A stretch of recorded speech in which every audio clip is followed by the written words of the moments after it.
ഇനി നമ്മൾ exceptions to the law of demand ആണ് നോക്കുന്നത്. ഓക്കെ, അതില് exception to the law of demand എന്ന് പറയുമ്പോൾ when with the increasing price more quantity of a commodity is purchased and with a decrease in price less of it is purchased, this is something which is contrary to the law of demand. അതായത് ഇപ്പൊ നമുക്കറിയാലോ, നമ്മൾ പറഞ്ഞു കഴിഞ്ഞു എന്താണ് law of demand എന്ന്, അല്ലെ? എന്താണ് ലോ ഓഫ് ഡിമാൻഡിൽ നമ്മൾ പറഞ്ഞത്? അതായത് സെറ്ററിസ് പാരിബസ്, അല്ലെ? ഓർമ്മയുണ്ടല്ലോ, സെറ്ററിസ് പാരിബസ് എന്ന് പറഞ്ഞു കഴിഞ്ഞാൽ എന്താണ്? അതർ തിങ്സ് റിമെയിൻ കോൺസ്റ്റന്റ് എന്നുള്ളതാണ്, അല്ലെ? അപ്പൊ ഈ അതർ തിങ്സ് റിമെയിൻ കോൺസ്റ്റന്റ് ആയിരിക്കെ, അതായത് മറ്റുള്ള എല്ലാ ഘടകങ്ങളും കോൺസ്റ്റന്റ് ആയിരിക്കുകയും ഒരു കമ്മോഡിറ്റിയുടെ വില കൂടുകയും ആ കമ്മോഡിറ്റിയുടെ ഡിമാൻഡ് കുറയുകയും ചെയ്യുന്നു. അതോ അല്ലെങ്കിൽ മറ്റൊരു രീതിയിൽ പറഞ്ഞാൽ ഒരു കമ്മോഡിറ്റിയുടെ വില കുറയുമ്പോൾ ആ കമ്മോഡിറ്റിയുടെ ഡിമാൻഡ് എന്ന് പറയുന്നത് ഇൻക്രീസ് ചെയ്യുന്നു. ഇങ്ങനെ രണ്ട് സിറ്റുവേഷനെയാണ് നമ്മൾ ലോ ഓഫ് ഡിമാൻഡ് എന്ന് പറയുന്നത്. ഓക്കെ, അതിൽ നമ്മൾ പറഞ്ഞു എന്താണ് ലോ ഓഫ് ഡിമാൻഡ്. അതായത് പ്രൈസ് കൂടുമ്പോൾ ക്വാണ്ടിറ്റി ഡിമാൻഡ് കുറയുന്നു, പ്രൈസ് കുറയുമ്പോൾ ക്വാണ്ടിറ്റി ഡിമാൻഡ് കൂടുന്നു എന്നുള്ളത് നമ്മൾ പറഞ്ഞു കഴിഞ്ഞു. ഓക്കെ, അപ്പോ ഈ ലോ ഓഫ് ഡിമാൻഡില് നമ്മൾ പറഞ്ഞു ഇൻവേഴ്സ്ലി റിലേഷൻഷിപ്പ് ആണ് എന്നുള്ളതൊക്കെ പറഞ്ഞു, അല്ലെ? പക്ഷെ ഇവിടെ exceptions to the law of demand എന്നാ പറയുന്നത്. ഓക്കെ, അതായത് ലോ ഓഫ് ഡിമാൻഡില് ചില സമയങ്ങളിൽ എന്താണ് എക്സെപ്ഷൻസ് കാണപ്പെടുന്നുണ്ട് എന്നുള്ളതാണ്. അതായത് ലോ ഓഫ് ഡിമാൻഡ് നമ്മൾ പറഞ്ഞല്ലോ, എന്താ എങ്ങനെ വരണം എന്നാണ് ലോ ഓഫ് ഡിമാൻഡ് പറയുന്നത്? പ്രൈസ് ഇൻക്രീസ് ചെയ്യുമ്പോൾ ക്വാണ്ടിറ്റി ഡിമാൻഡഡ് എന്ന് പറയുന്നത് കുറയുകയാണ് എന്നുള്ളതാണ് ലോ ഓഫ് ഡിമാൻഡ് പറയുന്നത്, അല്ലെ? പക്ഷേ ചില കേസുകളിൽ പ്രൈസ് ഇൻക്രീസ് ചെയ്യുമ്പോഴും ക്വാണ്ടിറ്റി ഡിമാൻഡഡ് എന്ന് പറയുന്നത് കുറയാതെ അതേപോലെ ഇൻക്രീസ് ചെയ്യുന്ന ചില സമയങ്ങളുണ്ട്. അതായത് പ്രൈസ് കൂടുമ്പോൾ ക്വാണ്ടിറ്റി ഡിമാൻഡഡ് കൂടുന്നു, പ്രൈസ് കുറയുമ്പോൾ ക്വാണ്ടിറ്റി ഡിമാൻഡഡ് കുറയുന്നു. ഇങ്ങനെയുള്ള ചില കേസുകളും നമുക്ക് പഠിക്കാനുണ്ട്. വെറും പ്രൈസ് കൂടുമ്പോൾ ക്വാണ്ടിറ്റി ഡിമാൻഡഡ് കുറയുന്നു, പ്രൈസ് കുറയുമ്പോൾ ക്വാണ്ടിറ്റി ഡിമാൻഡഡ് കൂടുന്നു, അതാണ് ലോ ഓഫ് ഡിമാൻഡ് പറയുന്നത്, അല്ലെ? പക്ഷേ ചില കേസുകളിൽ എങ്ങനെയാണ് ഈ ലോ ഓഫ് ഡിമാൻഡ് എന്ന് പറയുന്നത് കാണാറില്ല. അതായത് എങ്ങനെയായിരിക്കാം? ചിലപ്പോൾ പ്രൈസ് കൂടുമ്പോൾ ക്വാണ്ടിറ്റി ഡിമാൻഡഡ് കൂടുന്നു, ചിലപ്പോൾ പ്രൈസ് കുറയുമ്പോൾ ക്വാണ്ടിറ്റി ഡിമാൻഡഡ് കുറയാനും എന്തുണ്ട്? ചാൻസ് ഉണ്ട്. ഓക്കെ, അപ്പൊ അങ്ങനെയുള്ളതിനെയാണ് exception to the law of demand എന്ന് പറയാന് കാരണം. ഓക്കെ, ഇനി അതിൽ പറയുന്ന when with the increase in price more quantity of a commodity is purchased and with the decrease in price of less it purchased something which is contrary to the law of demand. ഈ law of demand ചില സമയങ്ങളിൽ കോൺട്രാക്ടറി ആയിട്ടാണ് നമുക്ക് കാണപ്പെടുന്നത്. അതിനെയാണ് നമ്മൾ exception to the law of demand എന്ന് പറയാൻ കാരണം. ഓക്കെ, അതായത് ഡിമാൻഡ് കർവ് സ്ലോപ്സ് അപ്വേർഡ്. അതായത് ചില സമയങ്ങളിൽ എന്തും വരാറുണ്ട്, ഡിമാൻഡ് കർവ് നമുക്കറിയാം ഡൗൺവേർഡ് സ്ലോപ്പിംഗ് ആണ് എന്നുള്ളത്, അല്ലെ? പക്ഷേ exception to the law of ഡിമാൻഡിൽ നമ്മൾ പറയുന്നത് ഡിമാൻഡ് കർവ് എന്ന് പറയുന്നത് അപ്വേർഡ് സ്ലോപ്പ് ആവാറുണ്ട്. അതേപോലെ തന്നെ ലെഫ്റ്റ് ടു റൈറ്റും എന്ത് ചെയ്യാറുണ്ട്? പോകാറുണ്ട് എന്നുള്ളതാണ് നമുക്ക് ഇതിൽ നിന്നും മനസ്സിലാവുന്നത്. ഓക്കെ, ഇനി ഏതൊക്കെ സിറ്റുവേഷൻസിലാണ് exception to the law of demand ഉണ്ടാവുന്നത് എന്നുള്ളത് നോക്കാം.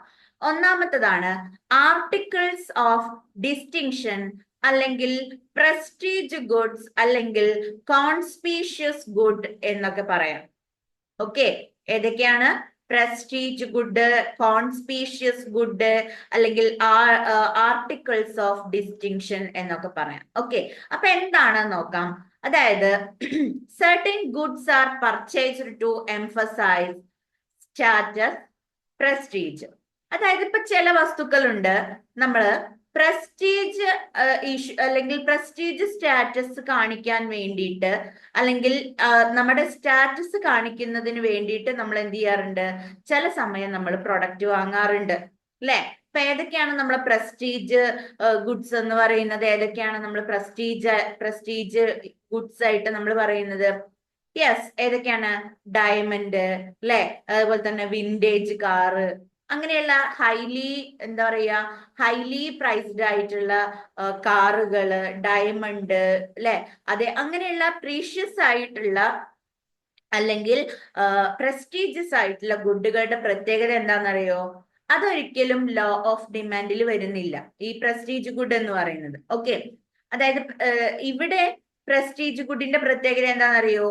പ്രൈസ് കൂടുമ്പോഴാണ് പ്രസ്റ്റീജ് ഗുഡിന്റെ കസ്റ്റമേഴ്സ് കൂടുന്നത്. ഓക്കെ, ഇപ്പൊ ഡയമണ്ട് എന്ന് പറയുന്നത് ഒരു പ്രസ്റ്റീജ് ഗുഡ് ആവാനുള്ള കാരണം എന്താണ്? ഏറ്റവും പ്രീഷ്യസ് ആയിട്ടുള്ള, ഏറ്റവും കൂടുതൽ വിലയുള്ളത് ഡയമണ്ടിനാണ്, അല്ലെ? അപ്പൊ അത് എന്ന് പറയുന്നത്, അതായത് പ്രസ്റ്റീജ് കാണിക്കാൻ അല്ലെങ്കിൽ സ്റ്റാറ്റസ് കാണിക്കാൻ പല ആളുകളും എന്താ ചെയ്യാ? ഞാൻ ഇത്ര വിലയുടെ ഒക്കെ മാലയാണ് ഞാൻ ഡയമണ്ട് യൂസ് ചെയ്യുന്നത്, മനസ്സിലായോ? അല്ലെങ്കിൽ ഇത്രയും വിലയുള്ള ഒരു കാറാണ് ഞാൻ വാങ്ങിക്കുന്നത്, അല്ലെ? അതെന്താണ്? പ്രസ്റ്റീജ് ഇഷ്യൂ ആണ് അവരുടെ. അപ്പൊ സ്വാഭാവികമായിട്ടും വില കൂടുമ്പോഴാണ് എന്ത് ചെയ്യുന്നത്? ചില കസ്റ്റമേഴ്സ്, അതായത് ഇപ്പോ ഡയമണ്ട് ആണെന്നുണ്ടെങ്കിലും വിന്റേജ് കാറുകളാണെന്നുണ്ടെങ്കിലും അങ്ങനെയുള്ള വില കൂടിയിട്ടുള്ള എന്ത് സാധനങ്ങളാണെന്നുണ്ടെങ്കിലും അത് വില കൂടുമ്പോഴായിരിക്കും എന്ത് ചെയ്യുന്നത്? റിച്ച് പീപ്പിൾ അത് മേടിക്കുന്നത്. ഓക്കെ, അതേസമയം ഈ ഡയമണ്ടിന് വില കുറയുകയോ അല്ലെങ്കിൽ വിന്റേജ് കാറിന് വില കുറയുകയോ ചെയ്യുമ്പോൾ അതിന് ഡിമാൻഡ് കുറയുകയാണ് ചെയ്യുക. മനസ്സിലായോ? അപ്പൊ പ്രസ്റ്റീജ് ഗുഡിന്റെ കാര്യം എടുക്കുകയാണെന്നുണ്ടെങ്കിൽ എങ്ങനെയാണ്? പ്രസ്റ്റീജ് ഗുഡുകളുടെ പ്രൈസ് കൂടുമ്പോൾ ക്വാണ്ടിറ്റി ഡിമാൻഡ് എന്ന് പറയുന്നത് കൂടുകയാണ് ചെയ്യുന്നത്. ഇത് ആരെ മാത്രമാണ് ഡിപ്പെൻഡ് ചെയ്യുന്നത്? റിച്ച് പീപ്പിൾസിനെ മാത്രമാണ് അത് എഫക്ട് ചെയ്യുന്നത്. കാരണം അവർക്ക് വില കൂടുതലുള്ള സാധനം മേടിക്കുകയാണെങ്കിൽ അവർക്ക് പ്രസ്റ്റീജ് സ്റ്റാറ്റസ് ആണ്. ഓക്കെ, അപ്പൊ അങ്ങനെയുള്ള സാധനങ്ങളൊക്കെ വില കുറയുമ്പോ അവരെന്ത് ചെയ്യില്ല? വാങ്ങിക്കൂല്ല. മനസ്സിലായോ? അപ്പൊ വില കൂടുമ്പോൾ പ്രസ്റ്റീജ് ഗുഡ് പോലെയുള്ള അല്ലെങ്കിൽ കോൺസ്പീഷ്യസ് ഗുഡ് പോലെയുള്ള വസ്തുക്കളുടെ ഒക്കെ പ്രത്യേകത എന്താണ്?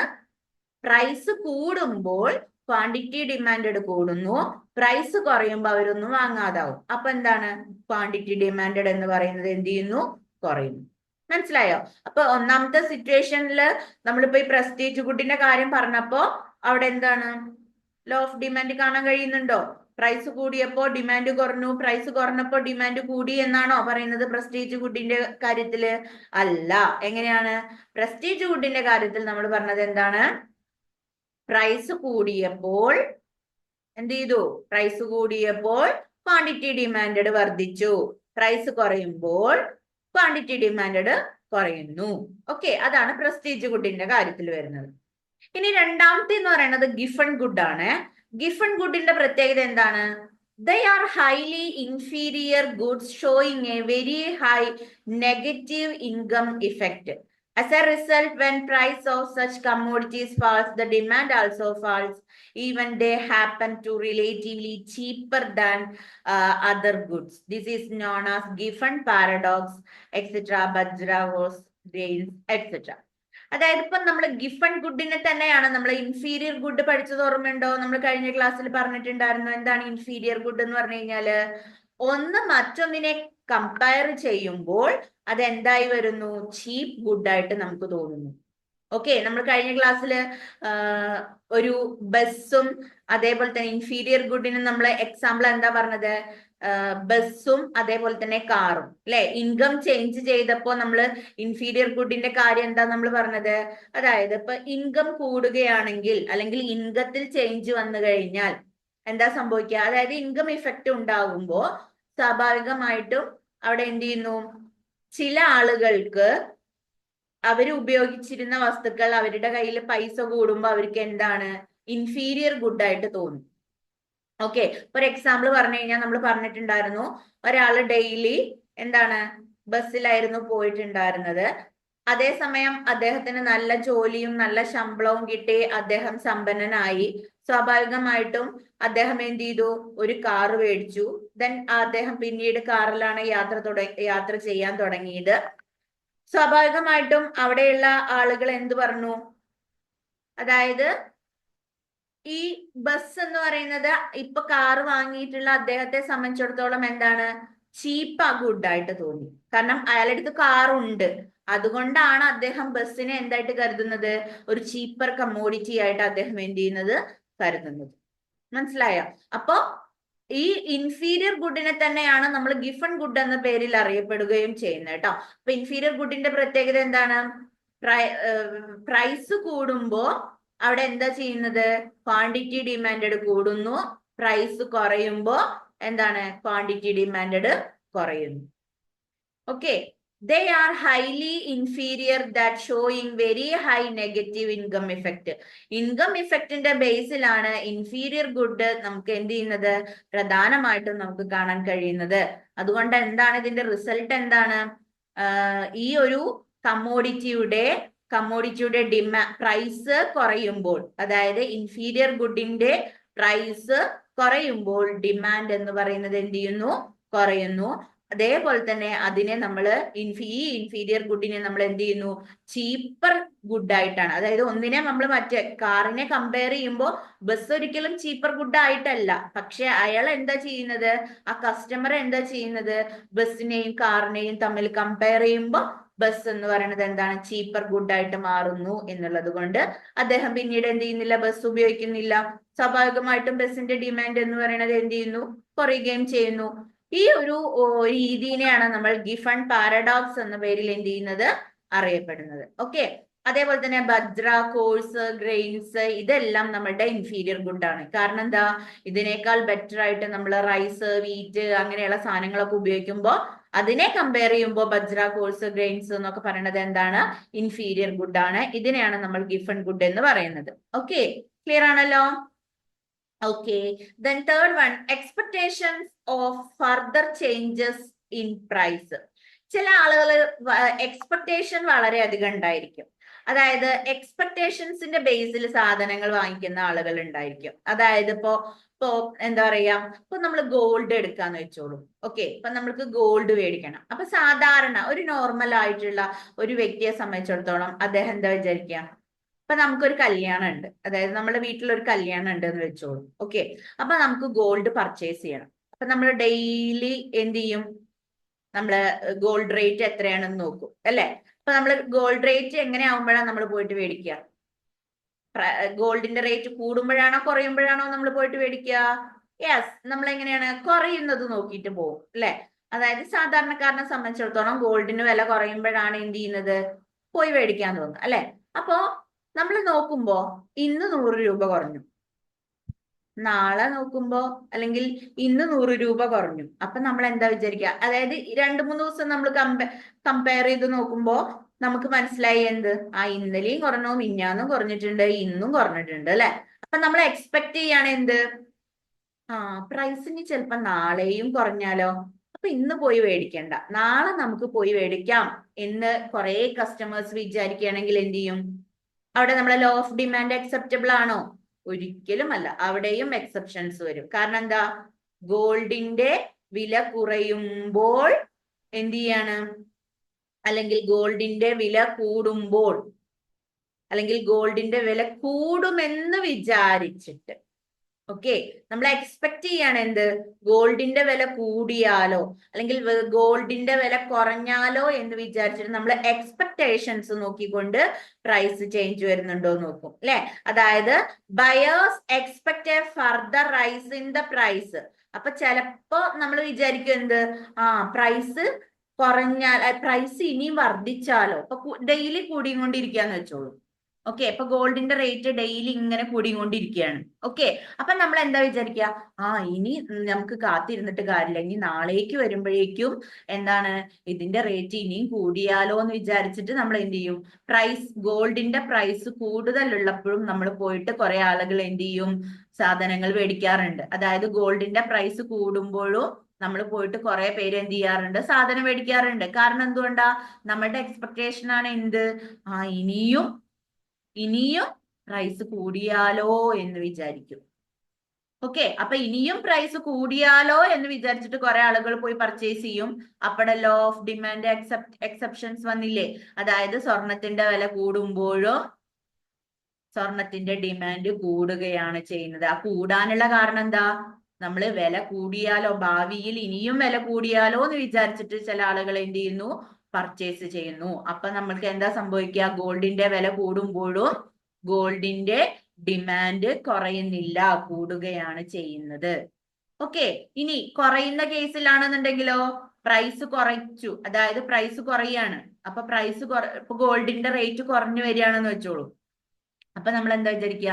ഏയ് നാളെ പോയിട്ട് വാങ്ങും, ചിലപ്പോ നാളെയും കുറഞ്ഞാലോ. അപ്പൊ നാളെ നമ്മൾ നോക്കും, അപ്പൊ വീണ്ടും ഒരു 500 രൂപ കുറഞ്ഞു അല്ലെ. അപ്പൊ നമ്മൾ വീണ്ടും വിചാരിക്കുകയാണ് എന്ത്? ആ നാളെ പോയിട്ടുണ്ടെങ്കിൽ അല്ലെങ്കിൽ മറ്റന്നാൾ പോയിട്ടുണ്ടെങ്കിൽ ചിലപ്പോ വീണ്ടും ഒരു 500 രൂപ കുറഞ്ഞാലോ എന്ന് വിചാരിച്ചുകൊണ്ട് നമ്മൾ എന്ത് ചെയ്യും? സ്വർണം മേടിക്കാൻ പോവില്ല. അപ്പൊ സ്വർണത്തിന്റെ വില കുറയുമ്പോ അവിടെ എന്താണ്? ഡിമാൻഡ് ഉണ്ടാവില്ല. കാരണം നമ്മൾ പോയി മേടിച്ചാലല്ലേ ഡിമാൻഡ് ഉള്ളൂ. നമ്മൾ എന്താ വിചാരിക്കുന്നത്? എക്സ്പെക്ട് ചെയ്യുന്നത് എന്താ? ഭാവിയിൽ ഇനി വില കുറയും എന്ന് വിചാരിച്ചിട്ട് അപ്പൊ മേടിക്കാലോ എന്ന് വിചാരിച്ചിട്ട് എന്ത് ചെയ്യും? കുറെ ആളുകൾ മേടിക്കാതെ ഇരിക്കും അല്ലെ. അപ്പൊ അങ്ങനത്തെ കേസിലാണെന്നുണ്ടെങ്കിൽ എന്താണ്? പ്രൈസ് കുറയുമ്പോ ശരിക്കും ക്വാണ്ടിറ്റി ഡിമാൻഡ് എന്ത് ചെയ്യണം? കൂടേണ്ടതാണ് അല്ലെ. ഗോൾഡിന്റെ ഒക്കെ കേസിൽ വരുമ്പോ പ്രൈസ് കുറയുന്ന സമയത്ത് എന്താണ്? ഡിമാൻഡ് കൂടേണ്ടതാണ്. പക്ഷെ അതിന് ചില സമയങ്ങളിൽ ചില കസ്റ്റമേഴ്സ് എങ്ങനെയാ വിചാരിക്കുന്നത്? ഭാവിയിൽ ഇനിയും വില കുറയാം, അപ്പൊ മേടിക്കാലോ എന്ന് വിചാരിച്ചിട്ട് അവർ എന്ത് ചെയ്യുന്നു? മാറി നിൽക്കും. ഓക്കെ, അപ്പൊ അവിടെയും exceptions to the law of demand ആണ് നമുക്ക് കാണാൻ കഴിയുന്നത്. നാലാമത്തത് നെസസിറ്റീസ് ആണ്. ഓക്കെ, അത്യാവശ്യ വസ്തുക്കളുടെ കാര്യങ്ങൾ, അത്യാവശ്യമായിട്ടുള്ള സാധനങ്ങളുടെ ഒക്കെ കാര്യം അല്ലെ. ഇപ്പൊ നമുക്കറിയാലോ, നമ്മുടെ വീട്ടില് ഇപ്പൊ നമുക്ക് അടുക്കളയ്ക്ക് അല്ലെ, അടുക്കളയിലെ ഏറ്റവും പ്രധാനപ്പെട്ട എന്ത് സാധനങ്ങളും, എന്ത് പച്ചക്കറി ഉണ്ടാക്കണോ, എന്ത് ഫുഡ് കഴിക്കണമെങ്കിലും നമുക്ക് എന്താണ് ഏറ്റവും ഇമ്പോർട്ടന്റ് ആയിട്ടുള്ളത്? സാൾട്ട് എന്ന് പറയുന്നത് നമുക്ക് ഒഴിവാക്കാൻ പറ്റാത്ത ഒരു നെസസിറ്റി ഗുഡ് ആണ് അല്ലെ. അപ്പൊ നെസസിറ്റി ഗുഡിനെ സംബന്ധിച്ചിടത്തോളം നെസസിറ്റി ഗുഡ് ആയതുകൊണ്ട് തന്നെ അതിന് ഇനി എത്ര വില കൂടിയാലോ കുറഞ്ഞാലോ അത് സാൾട്ടിന്റെ ഡിമാൻഡിനെ അഫക്റ്റ് ചെയ്യില്ല. മനസ്സിലായോ? അതായത് വില കൂടുമ്പോഴും എന്താണ്? അതേപോലെ തന്നെ വില കുറയുമ്പോഴും അത് എന്ത് ചെയ്യുന്നില്ല? സാൾട്ടിന്റെ ഡിമാൻഡിനെ എഫക്ട് ചെയ്യുന്നില്ല. കാരണം എന്താ? അന്നും ഇന്നും എന്നും എപ്പോഴും സാൾട്ട് എല്ലാവർക്കും ഒരുപോലെ ആവശ്യമാണ്. സാൾട്ടിന് വില കൂടുതലാണ് എന്ന് വിചാരിച്ചിട്ട് എന്ത് ചെയ്യുന്നില്ല? നമ്മൾ സാൾട്ടിന്റെ ഡിമാൻഡ് കുറയ്ക്കുന്നില്ല. അതായത് നമ്മളിപ്പോ എല്ലാ മാസവും 2 കിലോ ഉപ്പാണ് നമ്മൾ ഉപയോഗിച്ചിരുന്നത്. ഇപ്പൊ വില കൂടി, അതുകൊണ്ട് നമുക്ക് ഇനി എല്ലാത്തിലും ഉപ്പ് കുറയ്ക്കാൻ നമ്മൾ ആരെങ്കിലും കരുതുവോ? ഇല്ലല്ലോ. അപ്പൊ അതേപോലെ തന്നെയാണ് നെസസിറ്റി. ഇനി സാൾട്ട് എന്ന് മാത്രമല്ല, ഫുഡ് ആണെന്നുണ്ടെങ്കിലും ഫുഡ് ഗ്രെയിൻസ് ആണെന്നുണ്ടെങ്കിലും അങ്ങനെയുള്ള നെസസിറ്റി ആയിട്ടുള്ള, അതായത് ഒരു വ്യക്തിക്ക് അത്യാവശ്യം വേണ്ട വസ്തുക്കളൊക്കെ ആണെന്നുണ്ടെങ്കിൽ അവിടെ എന്താണ്? അതായത് ഒരു വ്യക്തിക്ക് ജീവിക്കാൻ വേണ്ട അത്യാവശ്യമായിട്ടുള്ള, ജീവിതത്തിൽ ഏറ്റവും അത്യാവശ്യമായിട്ടുള്ള ഒരു ഘടകമാണ് അല്ലെങ്കിൽ ഒരു വസ്തുവാണെന്നുണ്ടെങ്കിൽ അവിടെ ക്വാണ്ടിറ്റി ഡിമാൻഡഡ് എന്ന് പറയുന്നത് എന്താണ്? ലോ ഓഫ് ഡിമാൻഡിനെ എക്സെപ്ഷൻസ് കേസ് ആണ് കാണിക്കുന്നത്. ഓക്കെ, മനസ്സിലായോ? അപ്പൊ ലോ ഓഫ് ഡിമാൻഡ് എന്ന് പറയുന്നത് അക്സെപ്റ്റ് ചെയ്യാത്ത ഒരു കേസ് എന്ന് പറയുന്നത് ഏതാണ്? നെസസിറ്റീസ് തന്നെയാണ്. ഓക്കെ, ക്ലിയർ ആണല്ലോ? അപ്പൊ exception to the law of demand ഒന്ന് പ്രസ്റ്റീജ് ഗുഡ് അല്ലെങ്കിൽ article of distinction, conspicuous good, പിന്നെ ഗിഫൺ ഗുഡ്, പിന്നെ expectation of further change in price, then necessities. Okay, അത്രയാണ് ആ ഒരു ഭാഗത്ത് നമുക്ക് പറയാനുള്ളത്. ദെൻ ഇനി നമ്മൾ പറയുന്നത് movement along the demand curve and shift in demand curve. അതായത് നമ്മൾ ഡിമാൻഡ് കർവിലുള്ള മാറ്റവും ഒരു ഡിമാൻഡ് കർവ് ഷിഫ്റ്റ് ചെയ്യുന്ന മാറ്റവും. ഓക്കെ, രണ്ട് കാര്യങ്ങളാണ് നമ്മൾ പഠിക്കുന്നത്. ഒന്ന് ഒരു ഡിമാൻഡ് കർവ് ഉണ്ടാവും, ആ ഡിമാൻഡ് കർവിലുള്ള മൂവ്മെന്റും. മറ്റൊന്ന് ഡിമാൻഡ് കർവ് തന്നെ എന്ത് ചെയ്യാണ്? ഷിഫ്റ്റ് ചെയ്യുന്ന രണ്ട് സിറ്റുവേഷൻസ് ആണ് നമുക്ക് പഠിക്കാനുള്ളത്. ഓക്കെ, അതിൽ ആദ്യം നമുക്ക് നോക്കാനുള്ളത് movement along the demand curve. അതായത് ഡിമാൻഡ് കർവിൽ തന്നെയുള്ള മൂവ്മെന്റിനെ കുറിച്ചാണ് നമുക്ക് ഇനി പറയാനുള്ളത്. ഓക്കെ, അതിൽ എന്താണ് മൂവ്മെന്റ് അലോങ് ഡിമാൻഡ് കർവ് എന്ന് പറഞ്ഞു കഴിഞ്ഞാല്? Okay, movement along demand curve എന്ന് പറഞ്ഞു കഴിഞ്ഞാൽ it refers to the situation when demand extend or contract due to fall in rise on price of commodity. അതായത് ഒരു കമ്മോഡിറ്റിയുടെ വിലയിലുണ്ടാകുന്ന വർധനവ് കൊണ്ടോ അല്ലെങ്കിൽ അല്ലെങ്കിൽ കുറയുന്നത് കൊണ്ടോ ഡിമാൻഡിന് എന്ത് സംഭവിക്കാം? എക്സ്റ്റൻഷനും അല്ലെങ്കിൽ കോൺട്രാക്ഷൻ എന്ന് പറയുന്ന രണ്ട് സിറ്റുവേഷൻസ് വരാൻ ചാൻസ് ഉണ്ട്. ഓക്കെ, അതിനെയാണ് നമ്മൾ എന്തെന്ന് പറയുന്നത്? Movement along demand curve. ഒരു ഡിമാൻഡ് കർവിൽ തന്നെയുള്ള മൂവ്മെന്റിനെയാണ് നമ്മൾ മൂവ്മെന്റ് അലോങ് ഡിമാൻഡ് കർവ് എന്ന് പറയുന്നത്. ഇവിടെ ഡിമാൻഡ് കർവിൽ മാറ്റം വരാൻ എന്താ കാരണം? അതായത് ഡിമാൻഡ് കർവിൽ അങ്ങോട്ടോ ഇങ്ങോട്ടോ മൂവ്മെന്റ് എന്തുകൊണ്ടാ സംഭവിക്കുന്നത്? ഒരു കമ്മോഡിറ്റിയുടെ വില കൂടുമ്പോഴോ അല്ലെങ്കിൽ ഒരു കമ്മോഡിറ്റിയുടെ വില കുറയുമ്പോഴോ അവിടെ ഡിമാൻഡ് കർവിൽ എന്ത് സംഭവിക്കാം? ചിലപ്പോ എക്സ്റ്റെൻഡോ അല്ലെങ്കിൽ കോൺട്രാക്റ്റോ എന്ത് ചെയ്യാം? സംഭവിക്കാം. അതിനെയാണ് നമ്മൾ മൂവ്മെന്റ് അലോങ് ഡിമാൻഡ് കർവ് എന്ന് പറയുന്നത്. ഓക്കെ, ഇനി രണ്ടാമത്തെ സിറ്റുവേഷൻ എന്ന് പറയുന്നത് ഷിഫ്റ്റ് ഇൻ ഡിമാൻഡ് കർവ് ആണ്. എപ്പോഴാണ് ഡിമാൻഡ് കർവ് ഷിഫ്റ്റ് ചെയ്യുന്നത്? എപ്പോഴാണ്?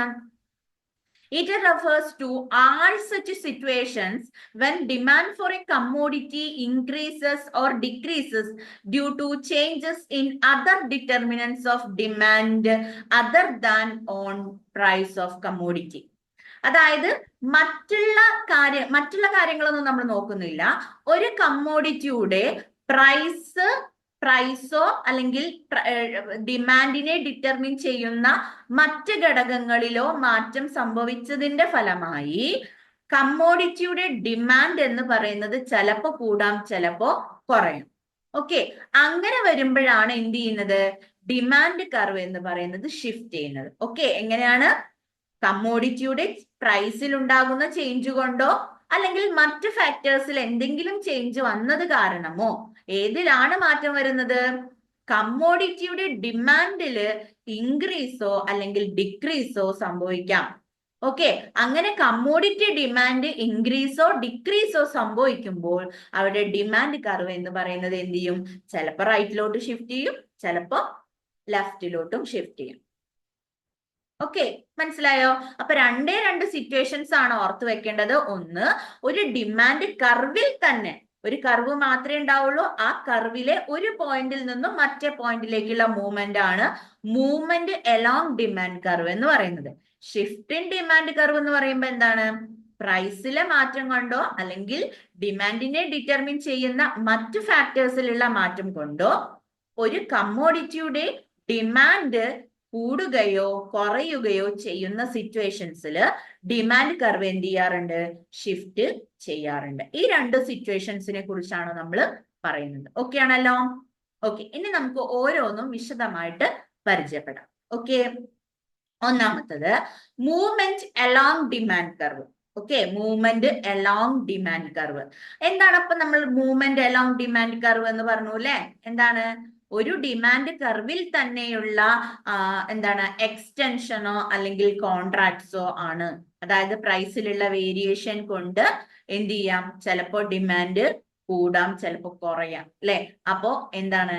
എക്സ്റ്റൻഷൻ സംഭവിക്കുന്നു, കോൺട്രാക്ഷൻ സംഭവിക്കുന്നു. ഈ രണ്ട് കേസുകളാണ് നമുക്ക് ഈ ഒരു ഭാഗത്ത് നമുക്ക് പഠിക്കാനുള്ളത്. ഓക്കെ, അപ്പൊ മൂവ്മെന്റ് അലോങ് ഡിമാൻഡ് കർവിൽ നമ്മൾ രണ്ട് ടൈപ്സ് ആണ് നമ്മൾ പഠിക്കാൻ പോകുന്നത്. ഒന്ന് എക്സ്റ്റൻഷൻ ഓഫ് ഡിമാൻഡ് കർവും ഒന്ന് കോൺട്രാക്ഷൻ ഓഫ് ഡിമാൻഡ് കർവും എന്താണെന്ന് നമുക്ക് പരിചയപ്പെടാം. ഓക്കെ, then എല്ലാവരും ശ്രദ്ധിക്കുക. നമുക്ക് നോക്കാം എന്താണ് എക്സ്റ്റൻഷൻ ഓഫ് ഡിമാൻഡ് എന്നുള്ളത്. ഓക്കെ, ശ്രദ്ധിക്കുക. ഇവിടെ other things being equal, when more quantity is purchased because fall in its prices, it is called extension of demand. അതായത് ഇവിടെ എക്സ്റ്റൻഷൻ ഓഫ് ഡിമാൻഡ് എങ്ങനെ ഉണ്ടാവുന്നു എന്നാ പറയുന്നത്? അതായത് അതായത് ഇവിടെ മറ്റുള്ള എല്ലാ കാര്യങ്ങളും ഈക്വൽ ആണ്. ഓക്കെ, അതായത് ഡിമാൻഡിനെ ഡിറ്റർമിൻ ചെയ്യുന്ന മറ്റു കുറെ ഫാക്ടേഴ്സ് ഉണ്ടല്ലോ, അതെല്ലാം നമ്മൾ എന്ത് ചെയ്യുന്നു? ഈക്വൽ ആക്കിയിട്ട് വെക്കുന്നു. ഓക്കെ, ഒരു കമ്മോഡിറ്റിയുടെ പ്രൈസ് കുറഞ്ഞതുകൊണ്ട്, ഓക്കെ ശ്രദ്ധിക്കണേ, ഒരു കമ്മോഡിറ്റിയുടെ പ്രൈസ് കുറഞ്ഞതുകൊണ്ട് ക്വാണ്ടിറ്റി ഡിമാൻഡ് കൂടുകയാണ്. More quantities purchased. ഓക്കെ, ഒരു കമ്മോഡിറ്റിയുടെ വില കുറഞ്ഞതുകൊണ്ട് ആ കമ്മോഡിറ്റിയുടെ ഡിമാൻഡ് എന്ന് പറയുന്നത് കൂടുകയാണെങ്കിൽ it is called extension of demand. Okay, ഒരു കമ്മോഡിറ്റിയുടെ വില കുറഞ്ഞതിന്റെ കാരണം കൊണ്ട് കൂടുതൽ പർച്ചേസ് ചെയ്യാൻ പറ്റുന്നെങ്കിൽ അതിനെ നമ്മൾ എന്താ പറയാ, എക്സ്റ്റൻഷൻ ഓഫ് ഡിമാൻഡ് എന്നാണ് നമ്മൾ പറയുന്നത്.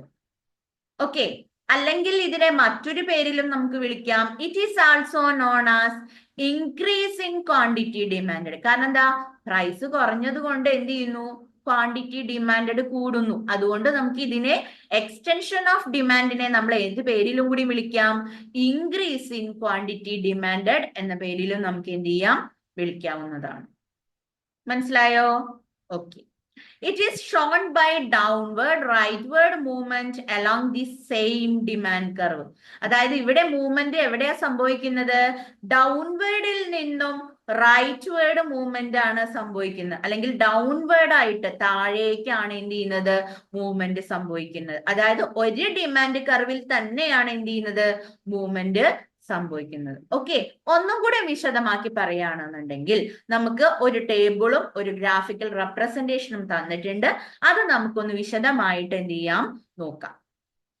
ഓക്കെ, അപ്പൊ ഒരു കാര്യം നിങ്ങൾ ഓർത്തു വെക്കേണ്ടത് എന്താണ്, പ്രൈസ് കുറഞ്ഞത് കൊണ്ട് ക്വാണ്ടിറ്റി ഡിമാൻഡ് കൂടുന്നു. അങ്ങനെയാണെങ്കിൽ എക്സ്റ്റൻഷൻ ഓഫ് ഡിമാൻഡ് അല്ലെങ്കിൽ ഇൻക്രീസിങ് ക്വാണ്ടിറ്റി ഡിമാൻഡ് എന്ന് പറയാം. ഓക്കെ, അപ്പൊ നോക്കിക്കേ, ഇവിടെ PX എന്ന് പറയുന്നത് ഒരു കമ്മോഡിറ്റിയുടെ പ്രൈസ് ആണ്. DX എന്ന് പറഞ്ഞു കഴിഞ്ഞാൽ ആ കമ്മോഡിറ്റിയുടെ ഡിമാൻഡ് ആണ് ഈ ടേബിളിൽ കൊടുത്തിട്ടുള്ളത്. ഓക്കെ, അപ്പൊ പ്രൈസ് 10 രൂപ ആയിരുന്നപ്പോ ക്വാണ്ടിറ്റി ഡിമാൻഡ് എന്ന് എത്രയായിരുന്നു, 20 ആയിരുന്നു ഉണ്ടായിരുന്നത്. ഓക്കെ, അപ്പൊ നീ ഗ്രാഫിക്ക് നോക്കിക്കേ, 10 അല്ലെ, 10 ഉണ്ടായിരുന്നപ്പോ, അതായത് 10 രൂപ ആയിരുന്നപ്പോ 20 ആയിരുന്നു ക്വാണ്ടിറ്റി ഡിമാൻഡ് ഉണ്ടായിരുന്നത്. അപ്പോ ഡിമാൻഡിൽ ഉണ്ടായിരുന്നത് A എന്ന് പറയുന്ന പോയിന്റ് ആയിരുന്നു. ഓക്കെ, A എന്ന് പറയുന്ന പോയിന്റിലായിരുന്നു എന്തുണ്ടായിരുന്നത്, ഡിമാൻഡ് കർവ് ഉണ്ടായിരുന്നത്. ദെൻ പ്രൈസ് 10ൽ നിന്നും 8 ആയിട്ട് കുറഞ്ഞു. പ്രൈസ് ഇവിടെ 10 ഉണ്ടായിരുന്നത് 8 ആയിട്ട് കുറഞ്ഞു. 8 ആയിട്ട് കുറഞ്ഞപ്പോ എന്താ ചെയ്തത് നോക്കിക്കേ, ഡിമാൻഡ് എന്ന് പറയുന്നത് 20ൽ നിന്നും 25 ആയിട്ട് വർദ്ധിക്കുകയാണ് ചെയ്തത്. ഓക്കെ, പ്രൈസ് കുറഞ്ഞപ്പോ ക്വാണ്ടിറ്റി ഡിമാൻഡ് കൂടി. അപ്പൊ നമ്മൾ അടുത്തതൊന്ന് നോട്ട് ചെയ്തേ, നോക്കിക്കേ, 10ന് താഴെ നമ്മൾ 8 എന്നുള്ളത് നോക്കി 8ലേക്ക് വരച്ചു. 8 എന്നുള്ളതാണ് ഇപ്പൊ പ്രൈസ് വന്നിട്ടുള്ളത്. കാരണം പ്രൈസ് കുറഞ്ഞപ്പോ അവിടെ ക്വാണ്ടിറ്റി ഡിമാൻഡ് കൂടി 25ലേക്ക് വന്നു. ഓക്കെ, നോക്കിക്കേ, 8 പ്രൈസ് ഉണ്ടായിരുന്നപ്പോ ക്വാണ്ടിറ്റി ഡിമാൻഡ് 25 ആയിട്ട് മാറി. അതായത് ക്വാണ്ടിറ്റി ഡിമാൻഡ് കൂടി. ഓക്കെ, അപ്പൊ നമ്മളിവിടെ പറഞ്ഞത് എന്താ, പ്രൈസ് കുറയുമ്പോൾ കൂടുതൽ ക്വാണ്ടിറ്റി പർച്ചേസ് ചെയ്യുന്നു എങ്കിൽ അതിനെ നമ്മൾ എന്താ പറയാ, എക്സ്റ്റൻഷൻ ഓഫ് ഡിമാൻഡ് അല്ലെങ്കിൽ ഇൻക്രീസ് ഇൻ ക്വാണ്ടിറ്റി ഡിമാൻഡ് എന്നാണ് നമ്മൾ എന്ത് ചെയ്യുന്നത്, പറയുന്നത്. ഓക്കെ, അപ്പൊ നോക്കിക്കേ, എയിൽ നിന്നും ബിയിലേക്ക്, അതായത് മുകളിൽ നിന്നും താഴേക്കുള്ള മാറ്റത്തെയാണ്, അതായത് ഒരു ഡിമാൻഡ് കർവ് ആണിത് അല്ലെ, ഒരൊറ്റ ഡിമാൻഡ് കർവ് ആണ്. അപ്പൊ A എന്ന് പറയുന്ന പോയിന്റിൽ നിന്നും അതായത് വില കുറഞ്ഞതിന്റെ ഭാഗമായിട്ട് എന്ത് ചെയ്തു, B എന്ന് പറയുന്ന പോയിന്റിലേക്ക് ഷിഫ്റ്റ് ചെയ്തു, അല്ലെങ്കിൽ ഷിഫ്റ്റ് ചെയ്തു എന്നല്ല, മാറ്റം സംഭവിച്ചു. ഒരു ഡിമാൻഡ് കർവിൽ തന്നെയുള്ള മാറ്റമാണ്, എയിൽ നിന്നും ബിയിലേക്കുള്ള മാറ്റത്തെയാണ് എക്സ്റ്റൻഷൻ ഓഫ് ഡിമാൻഡ് കർവ് എന്ന് പറയുന്നത്. ഓക്കെ, ക്ലിയർ ആണല്ലോ? അപ്പൊ എക്സ്റ്റൻഷൻ ഓഫ് ഡിമാൻഡ് എന്ന് പറയുമ്പോൾ എന്താണ്, വില കുറഞ്ഞതിന്റെ ഭാഗമായി മോർ ക്വാണ്ടിറ്റി പർച്ചേസ് ചെയ്യുന്നു. അങ്ങനെയാണെങ്കിൽ അതിനെ നമ്മൾ എക്സ്റ്റൻഷൻ ഓഫ് ഡിമാൻഡ് എന്നാണ് നമ്മൾ എന്ത് ചെയ്യുന്നത്, പറയുന്നത്. ഓക്കെ, ഇതിനെ നമ്മൾ ഇൻക്രീസിങ് ക്വാണ്ടിറ്റി ഡിമാൻഡ് എന്നാണ് പറയുന്നത്. ഓക്കെ, ക്ലിയർ ആണല്ലോ? ഇനി നമുക്ക് നോക്കാം എന്താണ് കോൺട്രാക്ഷൻ ഓഫ് ഡിമാൻഡ് എന്നുള്ളത്. ഓക്കെ, കോൺട്രാക്ഷൻ ഓഫ് ഡിമാൻഡ് എന്ന് പറയുമ്പോ other things being equal, when less quantity is purchased because of rise in its prices, it is called contraction of demand. Okay, നമ്മൾ extension of ഡിമാൻഡിൽ നമ്മൾ എന്താ പറഞ്ഞത്, അതിന്റെ നേരെ ഓപ്പോസിറ്റ് ആണ് എന്ത് ചെയ്യുന്നത്, ഇവിടെ വരുന്നത്. ഓക്കെ, നേരത്തെ നമ്മൾ എക്സ്റ്റൻഷൻ ഓഫ് ഡിമാൻഡിൽ നമ്മൾ പറഞ്ഞു എന്ത്, പ്രൈസ് കുറഞ്ഞതുകൊണ്ട് ക്വാണ്ടിറ്റി ഡിമാൻഡ് കൂടുന്നു എന്നുള്ളത്, അതായത് കൂടുതൽ പർച്ചേസ് ചെയ്യാൻ പറ്റുന്നു എന്നുള്ളത്. അങ്ങനെയാണെങ്കിൽ അത് എക്സ്റ്റൻഷൻ. ഓക്കെ, ഇനി നേരെ തിരിച്ച് എന്താണ്, പ്രൈസ് കൂടിയത് കൊണ്ട് ലെസ് ക്വാണ്ടിറ്റി മാത്രമേ നമുക്ക് പർച്ചേസ് ചെയ്യാൻ പറ്റുന്നുള്ളൂ എങ്കിൽ അതിനെ കോൺട്രാക്ഷൻ ഓഫ് ഡിമാൻഡ് എന്നാണ് പറയുന്നത്. ഓക്കെ, അതായത് മറ്റുള്ള എല്ലാ ഘടകങ്ങളെയും നമ്മൾ എന്ത് ചെയ്യുന്നു, മറ്റുള്ള എല്ലാ ഘടകങ്ങളെയും നമ്മൾ ഈക്വൽ ആക്കി വെക്കുന്നു. ഈക്വൽ ആക്കി വെച്ചിട്ട് നമ്മൾ പ്രൈസിൽ മാത്രം നോക്കുന്നു. ഓക്കെ, പ്രൈസിനെ മാത്രം കോൺസെൻട്രേറ്റ് ചെയ്യുന്നു. പ്രൈസ് വർദ്ധിച്ചു, പ്രൈസ് വർദ്ധിച്ചത് കൊണ്ട് മാത്രം ക്വാണ്ടിറ്റി, അതായത് ക്വാണ്ടിറ്റി പർച്ചേസ് എന്ന് പറയുന്നത് എന്ത് ചെയ്യാണ്, കുറയുകയാണ്. ഓക്കെ, അങ്ങനെയെങ്കിൽ അതിനെ നമുക്ക് വിളിക്കാം എന്ത്, കോൺട്രാക്ഷൻ ഓഫ് ഡിമാൻഡ് എന്നുള്ളത്. ഓക്കെ, കോൺട്രാക്ഷൻ ഓഫ് ഡിമാൻഡ് എന്നാണ് നമ്മൾ എന്ത് ചെയ്യുന്നത്, അതിനെ വിളിക്കുന്നത്. ഓക്കെ, അങ്ങനെയാണെങ്കിൽ ഇതിനെ മറ്റൊരു പേരും കൂടി വിളിക്കാം. എന്താണ്, ഡിക്രീസ് ഇൻ ക്വാണ്ടിറ്റി ഡിമാൻഡഡ് എന്ന പേരിലും നമുക്ക് എന്ത് ചെയ്യാം, ഇതിനെ വിളിക്കാവുന്നതാണ്. ഓക്കെ, അതേപോലെ തന്നെ അപ്വേർഡ് അല്ലെങ്കിൽ ലെഫ്റ്റ്വേർഡ് മൂവ്മെന്റ് ആണ് എന്ത് ചെയ്യുന്നത്, സെയിം ഡിമാൻഡ് കർവിൽ സംഭവിക്കുന്നത്. ഓക്കെ, വൺ എക്സാമ്പിൾ വെച്ചിട്ട് ഒരു ടേബിളും നമ്മൾ നേരത്തെ പറഞ്ഞതുപോലെ തന്നെ നമുക്ക് പറയാം. എന്താണ്, PX എന്ന് പറഞ്ഞു കഴിഞ്ഞാല് ഒരു കമ്മോഡിറ്റിയുടെ പ്രൈസ് ആണ്. DX എന്ന് പറഞ്ഞു കഴിഞ്ഞാല് ആ കമ്മോഡിറ്റിയുടെ ഡിമാൻഡ് ആണ് എന്ത് ചെയ്യുന്നത്, കാണിക്കുന്നത്. ഓക്കെ, അതോടൊപ്പം തന്നെ ഇപ്പൊ നോക്കിക്കേ, പ്രൈസ് ഓഫ് എക്സ് PX-ല് ഒന്നാമത് 10 എന്ന് കൊടുത്തിട്ടുണ്ട് അല്ലെ. അപ്പൊ 10 രൂപയ്ക്ക് 10 രൂപ ആയിരുന്നപ്പോ ആ കമ്മോഡിറ്റിയുടെ ഡിമാൻഡ് എന്ന് പറയുന്നത് എത്രയായിരുന്നു നോക്കിക്കേ, 20 ആയിരുന്നു ഉണ്ടായിരുന്നത്. ഓക്കെ, നേരെ മറിച്ച് 10 ഉണ്ടായിരുന്ന ആ പ്രൈസ് 12 രൂപയായിട്ട് കൂടിയപ്പോൾ, അതായത് ഒരു കമ്മോഡിറ്റിയുടെ ഡിമാൻഡ് എന്ന് പറയുന്നത് കൂടിയപ്പോൾ അവിടെ എന്താ സംഭവിച്ചത് നോക്കിക്കേ, 20 ഉണ്ടായിരുന്ന ക്വാണ്ടിറ്റി ഡിമാൻഡ് 15 ആയിട്ട് കുറയുകയാണ് ചെയ്തത്. ഓക്കെ, അപ്പൊ എയിൽ നിന്നും ബിയിലേക്ക്, അതായത് താഴെ നിന്നും മുകളിലേക്കാണ് എന്ത് ചെയ്യുന്നത്, ഡിമാൻഡ് കർവിൽ മാറ്റം വന്നത്. മനസ്സിലായോ? അപ്പൊ എന്താണ് കോൺട്രാക്ഷൻ എന്ന് പറഞ്ഞു കഴിഞ്ഞാല്, പ്രൈസ് കൂടിയതിന്റെ ഭാഗമായി ക്വാണ്ടിറ്റി പർച്ചേസ്ഡ് കുറയുന്നു, അല്ലെങ്കിൽ ക്വാണ്ടിറ്റി ഡിമാൻഡ് കുറയുന്നു. അങ്ങനെയെങ്കിൽ അതിനെ കോൺട്രാക്ഷൻ ഓഫ് ഡിമാൻഡ് എന്ന് പറയുന്നു. ഓക്കെ, അതായത് താഴെ നിന്ന് മുകളിലേക്കാണ് എന്ത് ചെയ്യുന്നത്, അപ്വേർഡിലേക്ക് അല്ലെങ്കിൽ ലെഫ്റ്റ് വേർഡിലേക്കാണ് ഡിമാൻഡ് കർവിൽ എന്ത് ചെയ്യുന്നത്, മൂവ്മെന്റ് സംഭവിക്കുന്നത്. അപ്പൊ എന്താണ് കോൺട്രാക്ഷൻ ഓഫ് ഡിമാൻഡും എക്സ്റ്റൻഷൻ ഓഫ് ഡിമാൻഡും എന്നുള്ളത് ക്ലിയർ ആയിരിക്കും എന്ന് വിശ്വസിക്കുന്നു. ഓക്കെ, ഇത്രയാണ് ആ ഒരു ഭാഗത്ത് നമുക്ക് എന്ത് ചെയ്യാനുള്ളത്, പറയാനുള്ളത്. ഇനി നമുക്ക് പറയാനുള്ളത് എന്താണ്, shift in demand curve. Okay, shift in demand curve ആണ് നമുക്ക് ഇനി പറയാനുള്ളത്. ഓക്കെ, ഷിഫ്റ്റ് ഇൻ ഡിമാൻഡ് കർവില് എന്തൊക്കെയാണ് നമുക്കുള്ളത് നോക്കാം. അതായത് ഒന്ന് ഇൻക്രീസിങ് ഡിമാൻഡും അല്ലെ, ഏതൊക്കെയാണ് എന്നുള്ളത് നമുക്ക് നോക്കാം. ഷിഫ്റ്റ് ഇൻ ഡിമാൻഡ് കർവ് എന്ന് പറയുമ്പോൾ നമ്മൾ പറഞ്ഞു, എന്തുകൊണ്ടാണ് ഇവിടെ ഡിമാൻഡ് കർവ് ഷിഫ്റ്റ് ചെയ്യുന്നത്, due to change in other factors other than price of the commodity. ഒരു കമ്മോഡിറ്റിയുടെ പ്രൈസിൽ ഉണ്ടാകുന്ന ചേഞ്ച് കൊണ്ടോ അല്ലെങ്കിൽ മറ്റ് ഫാക്ടേഴ്സിൽ ഉണ്ടാകുന്ന ചേഞ്ച് കൊണ്ടോ ഡിമാൻഡ് കർവ് എന്ന് പറയുന്നത് എന്ത് ചെയ്യുന്നു, ഷിഫ്റ്റ് ചെയ്യുന്നു. Change in income, change in price of related goods etcetera, ഏത് വേണമെങ്കിലും ആവാം. ഓക്കെ, ഇൻകം ചേഞ്ച് ചെയ്തതിന്റെ ഭാഗമായിട്ട് ഡിമാൻഡ് ഷിഫ്റ്റ് ചെയ്തതോ, അല്ലെങ്കിൽ എന്താണ് പ്രൈസ് ഓഫ് റിലേറ്റഡ് ഗുഡിന്റെ കാര്യത്തിൽ എന്തെങ്കിലും എന്താ പറയാ ചേഞ്ച് ഉണ്ടായതിന്റെ ഫലമായിട്ട് ഡിമാൻഡ് കർവ് ഷിഫ്റ്റ് ചെയ്യുന്നതോ ആകാം. ഓക്കെ, അപ്പൊ ഷിഫ്റ്റ് ഇൻ ഡിമാൻഡ് കർവ് എന്ന് പറയുന്നതിലെ ഒന്നാമത്തെ നമുക്ക് നോക്കാം. ഒന്ന്, ഇൻക്രീസ് ഇൻ ഡിമാൻഡ്. ഓക്കെ, എപ്പോഴാണ് നമ്മളെ ഇൻക്രീസ് ഇൻ ഡിമാൻഡ് ഉണ്ടാവുന്നത്, അല്ലെങ്കിൽ ഇൻക്രീസ് ഇൻ ഡിമാൻഡ് ചെയ്യുമ്പോൾ, അല്ലെങ്കിൽ ഈ ഡിമാൻഡ് എന്ന് പറയുന്നത് ഇൻക്രീസ് ചെയ്യുന്ന സമയത്ത് എന്തൊക്കെയാണ് ഡിമാൻഡ് കർവിന് സംഭവിക്കുന്നത് നോക്കാം. Okay, when due to changes in factors other than the price of commodity concerned, more quantity at same price or same quantity at a higher price is demanded, this is termed as increase in demand.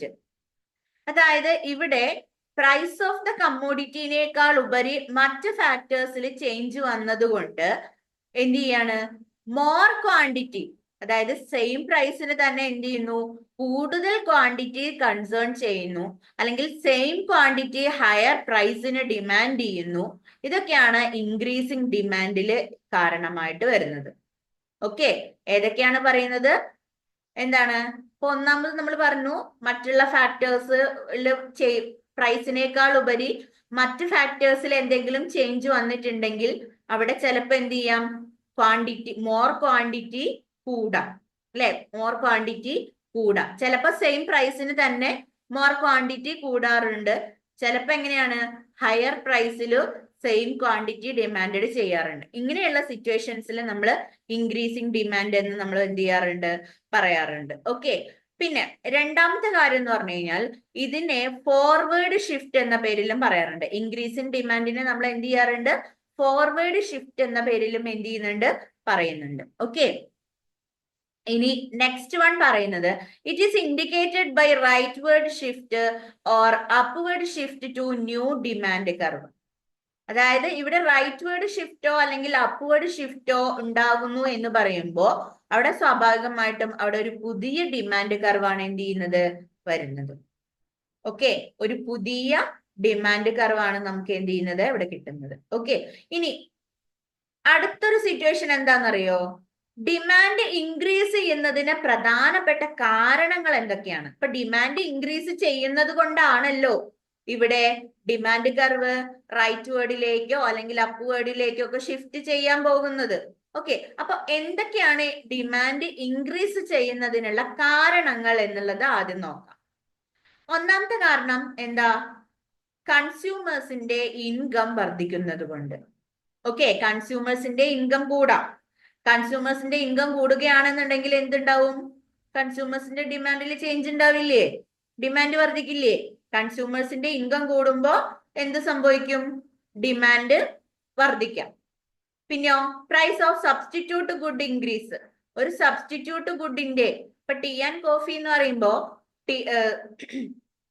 ഇപ്പോ ടീയുടെ വില കൂടുകയാണെന്നുണ്ടെങ്കിൽ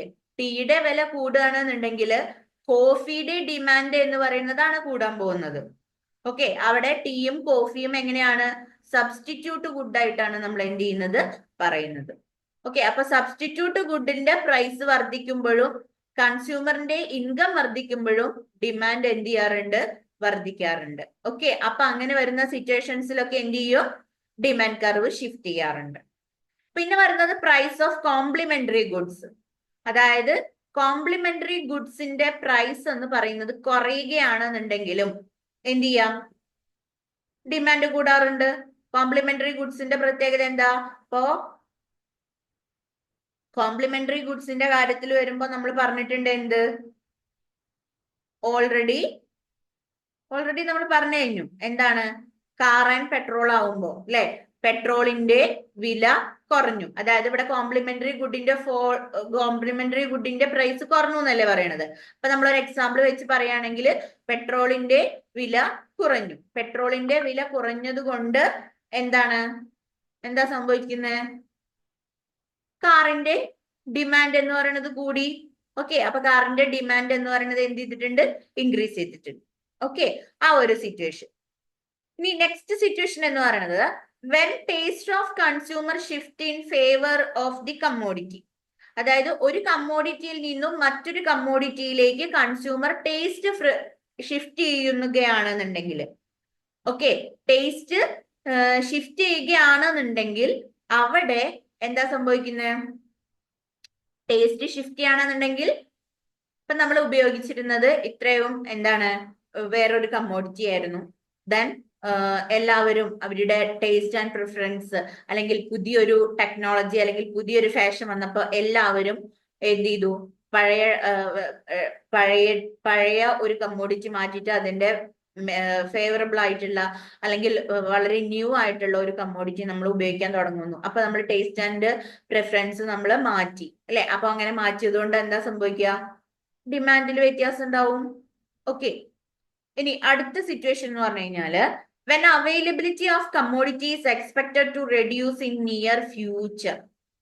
okay, അതായത് കമ്മോഡിറ്റിയുടെ availability നമ്മൾ ഫ്യൂച്ചറിലേക്ക് വരുമ്പോ expect ചെയ്യാണ്, reduce ചെയ്യും എന്നുള്ളത് വിചാരിച്ചുകൊണ്ട് ചിലപ്പോ, അതായത് ഇപ്പോ വരും കാലങ്ങളിലേക്ക് ചിലപ്പോ നമുക്ക് ആ സാധനം കിട്ടില്ല എന്ന് വിചാരിച്ചിട്ട് ഓക്കെ, നിയർ ഫ്യൂച്ചറിലേക്ക് നമുക്ക് ആ സാധനം, നമുക്ക് ഇഷ്ടപ്പെട്ട ഒരു സാധനമാണ്, ആ സാധനം ഇനി ഉണ്ടാകില്ല എന്ന് വിചാരിച്ചിട്ട് നമ്മൾ ഇപ്പൊ കൂടുതൽ മേടിക്കില്ലേ, അങ്ങനെ ചെയ്യുകയാണെങ്കിലും ക്വാണ്ടിറ്റി ഡിമാൻഡ് കൂടാറുണ്ട്. അപ്പൊ ഇത്രയും കേസുകളിൽ കൺസ്യൂമേഴ്സിന്റെ ഇൻകം വർദ്ധിക്കുമ്പോഴോ അല്ലെങ്കിൽ എന്താണ് സബ്സ്റ്റിറ്റ്യൂട്ട് ഗുഡിന്റെ പ്രൈസ് വർദ്ധിക്കുമ്പോഴോ അല്ലെങ്കിൽ കോംപ്ലിമെന്ററി ഗുഡിന്റെ പ്രൈസ് വർദ്ധിക്കുമ്പോഴോ അല്ലെങ്കിൽ taste and preference of the consumer മാറുമ്പോഴോ അല്ലെങ്കിൽ availability of good is expected to reduce near future എന്ന് പറയുന്ന ഇത്രയും ഒരു 5 സിറ്റുവേഷൻസിലൂടെ കടന്നു പോകുമ്പോൾ ക്വാണ്ടിറ്റി ഡിമാൻഡ് എന്ന് പറയുന്നത് ഇൻക്രീസ് ചെയ്യുന്നുണ്ട്.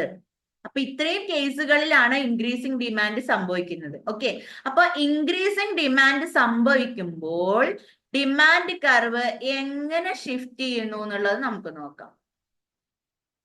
ഓക്കെ, ശ്രദ്ധിക്കണേ.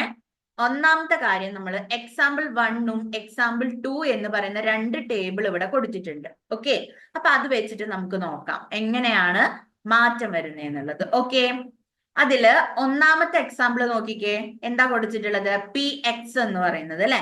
പി എക്സ് എന്ന് പറയുന്നത് എത്രയാണ്? 10. അതായത് ഒരു കമ്മോഡിറ്റിയുടെ വില എന്ന് പറയുന്നത് 10 രൂപയാണ്.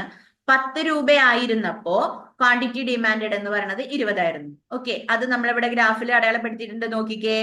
10. ഓക്കെ, 10 എന്ന് പറയുന്നത് 10 രൂപയായിരുന്നപ്പോ അതിന്റെ ഡിമാൻഡ് എത്രയായിരുന്നു? 20 ആയിരുന്നു. ഓക്കെ, 10 രൂപയായിരുന്നപ്പോ അതിന്റെ ഡിമാൻഡ് എന്ന് പറയുന്നത് എത്രയായിരുന്നു? 20 രൂപയായിരുന്നു കേട്ടോ. ഓക്കെ, 10 ഉണ്ടായിരുന്നപ്പോ 20 ആയിരുന്നു ഡിമാൻഡ് ഉണ്ടായിരുന്നത്. ഓക്കെ, പിന്നെയോ അതേ 10 രൂപയ്ക്ക് തന്നെ എന്ത് ചെയ്യാണ്?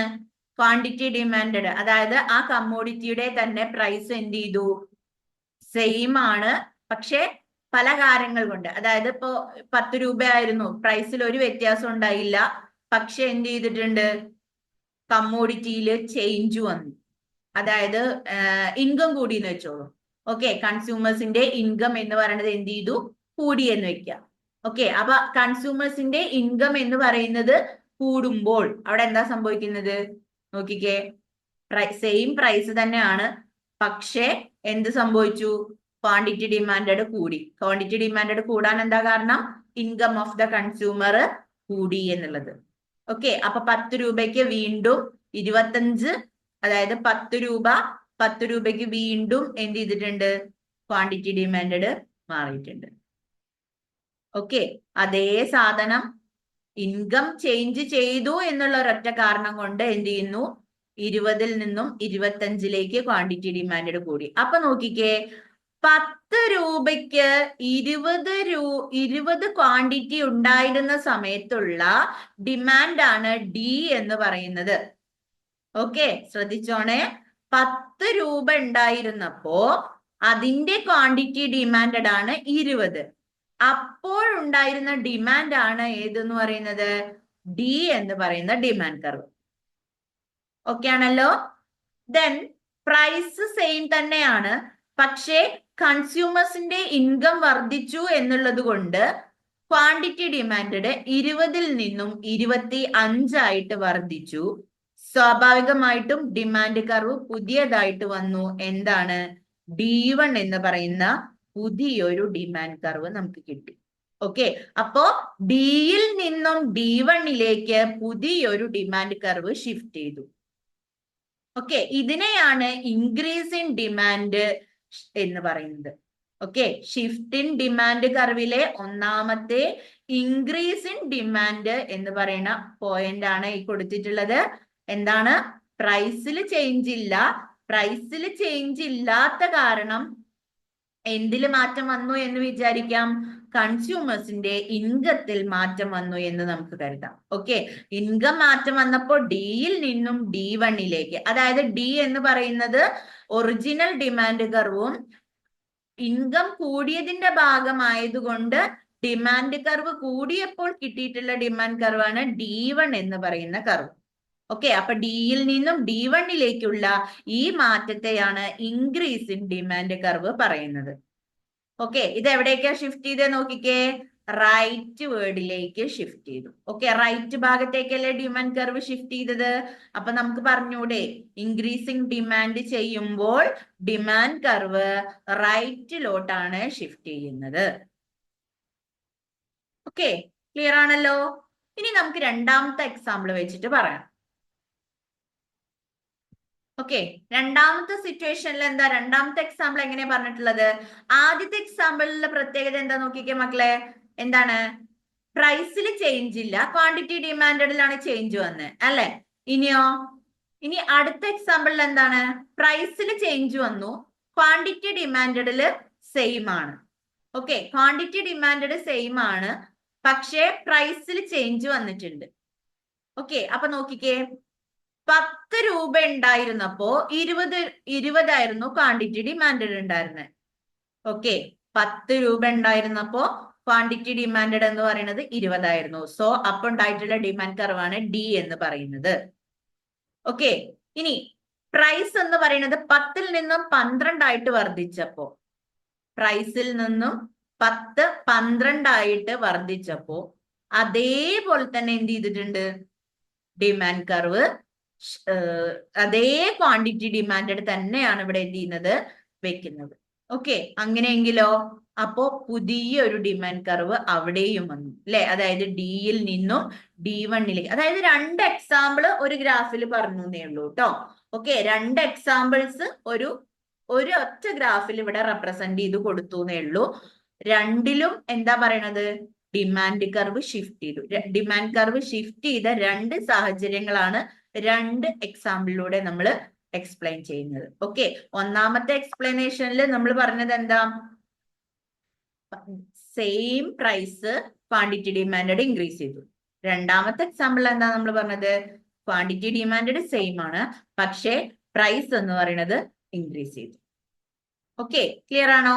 അപ്പൊ 2 കാരണങ്ങൾ കൊണ്ട് എന്താ സംഭവിച്ചേ, ഡിമാൻഡ് ഡി എന്ന് പറയുന്ന ഡിമാൻഡ് കർവ് D1 എന്ന് പറയുന്ന പുതിയൊരു ഡിമാൻഡ് കർവായിട്ട് ഷിഫ്റ്റ് ചെയ്തു, റൈറ്റിലോട്ട് ഷിഫ്റ്റ് ചെയ്തു. ഇതിനെയാണ് നമ്മൾ ഇൻക്രീസ് ഇൻ ഡിമാൻഡ് കർവ് എന്നും, അല്ലെങ്കിൽ എന്താ പറയാ, ഷിഫ്റ്റ് ഇൻ ഡിമാൻഡ് കർവില് ഒന്നാമത്തെ ഇൻക്രീസ് ഇൻ ഡിമാൻഡ് കർവ് എന്ന് പറയും. മനസ്സിലായോ? ഇനി നമ്മള് ഡിക്രീസ് ഇൻ ഡിമാൻഡ് കർവ് ആണ് നെക്സ്റ്റ് നമ്മൾ പറയുന്നത്. Okay, decrease in demand curve. Decrease in demand കർവിൽ നമ്മൾ എന്താ പറയുന്നത്, നമ്മളത് ഇൻക്രീസ് ഇൻ ഡിമാൻഡിന്റെ നേരെ ഓപ്പോസിറ്റ്. ഓക്കെ, എന്തൊക്കെയാണ്? ഒന്നാമത്തത് അല്ലെ, പ്രൈസിൽ ഉണ്ടാകുന്ന മാറ്റം കൊണ്ടോ അല്ലെങ്കിൽ സെയിം ക്വാണ്ടിറ്റി തന്നെ ആയിരിക്കാം, പക്ഷെ മറ്റു ചില ഫാക്ടേഴ്സിൽ ഉണ്ടാകുന്ന മാറ്റം കൊണ്ടോ ഇവിടെ ഡിമാൻഡ് എന്താ ചെയ്യുന്നത്, ഡിമാൻഡ് എന്ന് പറയുന്നത് ഡിക്രീസ് ചെയ്യുന്നു. ഓക്കെ, എന്തൊക്കെയോ കാരണങ്ങളുണ്ട്. ഒന്നില്ലെങ്കിൽ പ്രൈസിൽ ഉണ്ടാകുന്ന മാറ്റം കൊണ്ടായിരിക്കാം, അല്ലെങ്കിൽ പ്രൈസിനെ ഡിമാൻഡിനെ അഫക്ട് ചെയ്യുന്ന മറ്റേതെങ്കിലും ഫാക്ടേഴ്സിൽ മാറ്റം വരുന്നത് കൊണ്ടോ എന്ത് ചെയ്യാറുണ്ട്, ക്വാണ്ടിറ്റി ഡിമാൻഡ് എന്ന് പറയുന്നത് കുറയുന്നു. ഓക്കെ, ഇതിനെ നമുക്ക് ബാക്ക്വേർഡ് ഷിഫ്റ്റ് എന്ന പേരിലും എന്ത് ചെയ്യാം, പറയാം. എന്താ പറയാ, ബാക്ക്വേർഡ് ഷിഫ്റ്റ് എന്ന പേരിലും നമുക്ക് എന്ത് ചെയ്യാം, പറയാവുന്നതാണ്. Okay, then the demand curve shift to a new demand curve on its left or downward. നേരത്തെ നമ്മൾ പറഞ്ഞത് റൈറ്റിലോട്ട് ഷിഫ്റ്റ് ചെയ്യുന്നല്ലേ പറഞ്ഞത്. ഇൻക്രീസ് ഇൻ ഡിമാൻഡ് ആണെങ്കിൽ റൈറ്റിലോട്ട് ഡിമാൻഡ് കർവ് ഷിഫ്റ്റ് ചെയ്യുന്നു. ഡിക്രീസിങ് ഡിമാൻഡ് ആണെങ്കിൽ ലെഫ്റ്റിലോട്ടാണ്. ഓക്കെ, ലെഫ്റ്റിലോട്ടാണ് എന്ത് ചെയ്യുന്നത്, ഡിമാൻഡ് കർവ് ഷിഫ്റ്റ് ചെയ്യുക. ഇനി എന്തുകൊണ്ടാണ് ഡിമാൻഡ് ഡിക്രീസ് ചെയ്യാനുള്ള സിറ്റുവേഷൻസ് അല്ലെങ്കിൽ റീസൺസ് എന്ന് പറയുന്നത് എന്തൊക്കെയാണ്? ഒന്ന്, കൺസ്യൂമേഴ്സിന്റെ ഇൻകം കുറയുകയാണെങ്കിൽ ഡിമാൻഡ് കുറയും. ഓക്കെ, കൺസ്യൂമേഴ്സിന്റെ ഇൻകം കുറയുകയാണെങ്കിൽ ഡിമാൻഡ് കുറയാൻ ചാൻസ് ഉണ്ട്. സബ്സ്റ്റിറ്റ്യൂട്ട് പ്രൊഡക്റ്റിന്റെ പ്രൈസ് കുറയുകയാണെങ്കിലും ഡിമാൻഡ് കുറയാൻ ചാൻസ് ഉണ്ട്. അതേപോലെ തന്നെ change in taste away from the commodity, കമ്മോഡിറ്റിയിലെ ചേഞ്ച് ഉണ്ടാവുമ്പോഴും ഡിക്രീസ് ഇൻ ഡിമാൻഡ് സംഭവിക്കാം. Rise in price of complementary ഗുഡിന്റെ പ്രൈസ് കൂടുകയാണെങ്കിലും ഡിമാൻഡ് എന്ത് ചെയ്യാറുണ്ട്, കുറയാറുണ്ട്. അപ്പൊ ഇങ്ങനെയുള്ള സിറ്റുവേഷൻസിലാണ് ഡിമാൻഡ് ഡിക്രീസ് ചെയ്യുന്നത്. ഓക്കെ, അപ്പൊ ഇങ്ങനെയുള്ള സിറ്റുവേഷൻസിൽ ഡിമാൻഡ് ഡിക്രീസ് ചെയ്യുമ്പോൾ അവിടെ എന്താ സംഭവിക്കുന്നത്? നമ്മളെ ഡിമാൻഡ് കർവ് എവിടേക്കാ ഷിഫ്റ്റ് ചെയ്യുന്നത്? യെസ്, ലെഫ്റ്റിലോട്ടാണ് എന്ത് ചെയ്യുന്നത്? ഷിഫ്റ്റ് ചെയ്യുന്നത്. ഓക്കെ, നോക്കാം എങ്ങനെയാണെന്നുള്ളത്. എക്സാമ്പിൾ 1ഉം എക്സാമ്പിൾ 2ഉം ഒരേ ഗ്രാഫിൽ തന്നെ നമ്മളാണ് നോക്കുന്നത്. ഒന്നാമത്തെ എക്സാമ്പിളിൽ എന്താണ്? സെയിം പ്രൈസ് ക്വാണ്ടിറ്റി ഡിമാൻഡ് വർദ്ധിച്ചതായിട്ട് കാണിക്കുന്നുണ്ട്. അപ്പൊ നോക്കാം. എക്സാമ്പിൾ 1ല് കൊടുത്തിട്ടുള്ളത് പ്രൈസ് ഓഫ് എക്സ് 10 അല്ലെ, 10 രൂപയായിരുന്നപ്പോ ദാ നോക്കിക്കോളൂ, 10 രൂപയായിരുന്നപ്പോ ആദ്യത്തെ ക്വാണ്ടിറ്റി ഡിമാൻഡ് എത്രയാണ്? 20 ആയിരുന്നു. ഓക്കെ, 10 രൂപയായിരുന്നപ്പോ ആദ്യത്തെ ഡിമാൻഡ് ഇതാ നോക്കിക്കേ, 20 ആയിരുന്നു. 20 ക്വാണ്ടിറ്റി ഡിമാൻഡ് ഉണ്ടായിരുന്നു. അപ്പോഴുണ്ടായിരുന്ന ഡിമാൻഡ് ആണ് ഡി എന്ന് പറയുന്ന ഡിമാൻഡ് കർവ്. ഓക്കെ, കാണാനുണ്ടല്ലോ. പ്രൈസ് സെയിം തന്നെയാണ്, പക്ഷേ എന്ത് ചെയ്തു? ഡിമാൻഡ് കുറഞ്ഞു. ഡിമാൻഡ് കുറയാനുള്ള കാരണം എന്തായിരിക്കും? കൺസ്യൂമേഴ്സിന്റെ ഇൻകം കുറഞ്ഞു എന്ന് വെച്ചോളൂ. കൺസ്യൂമേഴ്സിന്റെ ഇൻകം കുറഞ്ഞത് കൊണ്ട് ഡിമാൻഡ് കുറഞ്ഞു. 20ൽ നിന്നും 10 ആയിട്ട് എന്ത് ചെയ്തിട്ടുണ്ട്? ഡിമാൻഡ് കുറഞ്ഞു. ഓക്കെ, അപ്പൊ 10ൽ നിന്നും ഡിമാൻഡ് 15 ആയിട്ട് കുറഞ്ഞപ്പോ, 20ൽ നിന്നും 15 ആയിട്ട് കുറഞ്ഞപ്പോ പുതിയൊരു ഡിമാൻഡ് കർവ്, അതായത് വലത്തിൽ എന്താണ്, ഇടത്തോട്ട് ലെഫ്റ്റിലോട്ട് എന്ത് ചെയ്തു? ഒരു പുതിയ ഡിമാൻഡ് കർവ് വന്നു. ഓക്കെ, അതാണ് D1 എന്ന് പറയുന്ന പുതിയ ഡിമാൻഡ് കർവ്. ഓക്കെ, ഡി എന്ന് പറയുന്നതാണ് നമ്മൾ ആദ്യത്തെ ഡിമാൻഡ് കർവ്. ആദ്യത്തെ ഡിമാൻഡ് കർവിൽ നിന്നും D1 എന്ന് പറയുന്ന പുതിയൊരു ഡിമാൻഡ് കർവ് വന്നു. എങ്ങനെയാണ്? കുറയാണ്, ഡിക്രീസിങ് ഡിമാൻഡ് ആണ്. ഡിക്രീസിങ് ഡിമാൻഡ് എന്ന് പറയുമ്പോൾ ലെഫ്റ്റിലോട്ടാണ് എന്ത് ചെയ്യുന്നത്? ഡിമാൻഡ് കർവ് പോകുന്നത്. മനസ്സിലായോ? ഇനി ക്വാണ്ടിറ്റി ഡിമാൻഡ് സെയിം ആയിരിക്കെ പ്രൈസിൽ വ്യത്യാസം വരുമ്പോൾ എങ്ങനെ വരുന്നത്? പ്രൈസ് 10 രൂപയായിരുന്നപ്പോ ക്വാണ്ടിറ്റി ഡിമാൻഡ് എന്ന് പറയുന്നത് 20 ആയിരുന്നു. അങ്ങനെ ഉണ്ടായിട്ടുള്ള ഡിമാൻഡാണ് ഡി എന്ന് പറയുന്ന ഡിമാൻഡ് കർവ്. പിന്നെ പ്രൈസ് 8 ആയിട്ട് കുറഞ്ഞു. 8 ആയിട്ട് കുറഞ്ഞപ്പോഴും ക്വാണ്ടിറ്റി ഡിമാൻഡ് 20 ആയിരുന്നു. ഓക്കെ, അപ്പോ 8ഉം 20ഉം കൂടി ഇന്റർസെക്ട് ചെയ്യുന്ന പോയിന്റ്, അവിടെ ഒരു പുതിയൊരു ഡിമാൻഡ് കർവ് വന്നു. അതാണ് D1 എന്ന് പറയുന്ന ഡിമാൻഡ് കർവ്.